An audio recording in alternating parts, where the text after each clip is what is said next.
First of all, Pakistan is not following Islam. Are you joking? I'm saying not Pakistan, we have 90% Muslim. Muslim means follow Islam. But Muslim, what Muslim? What Muslim?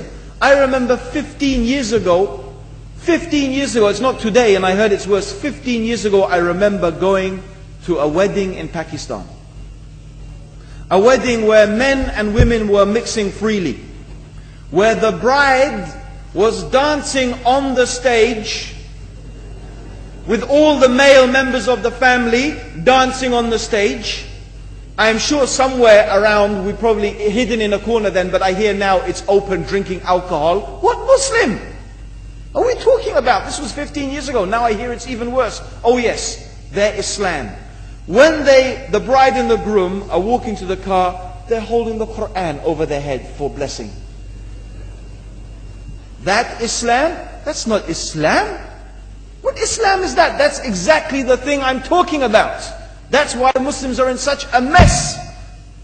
Because of this nonsense, this hypocrisy, actually they are insulting the Quran by doing that. Amongst all of this haram, they think that the Quran, holding it over their head, is going to bless them because they're holding it. What is that? Where did they get this from?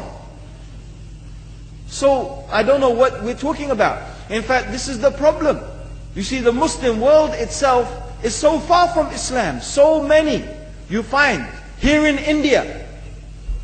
Well, I know it's not a Muslim country, but there are lots of Muslims here. But I don't know what sort of Muslim. Most of them go to the dargah and they call upon some dead person in the grave, and they think that by talking to a dead person they're going to have their needs fulfilled. What's the difference between that and worshipping an idol? There's no difference, believe me. It's shirk. I've seen it myself with my own eyes. I'm praying in the masjid, the adhan goes, the people are praying in the masjid, and the people in the dargah are not coming to the mosque to pray. They're still going around the dargah and making all their whatever the things they do. What's that? That's not Islam. You go to many countries, you find Pakistan, you want to see Islam in Pakistan. You know, in England, in every street corner we have a pub. You know what's a pub? You know what's a pub?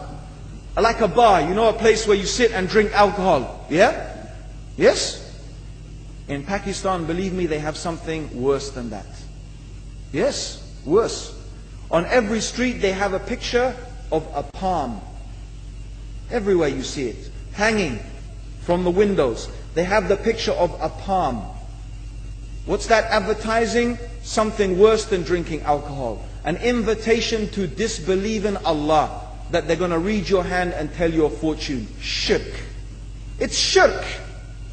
Whoever believed, the Prophet said, sallallahu alaihi wasallam, whoever visits a fortune teller out of curiosity, Allah will not accept their prayers for 40 days. Whoever believes in the fortune teller has disbelieved in Allah and His Messenger. That includes, by the way, horoscopes. Yet and you see in Pakistan a picture everywhere of a hand. Worse than a pub. Worse than a pub. It is better to drink alcohol than make shirk with Allah. Yes. So this is the Muslim countries. You will not find one except they are not doing magic and shirk and kufr, or except maybe one or two you will find. So this is the state of the Muslims. So no wonder we're in the confusion and the chaos. So these are not good examples. And this is really, in fact, the very reason that I'm saying why we are in such a big mess.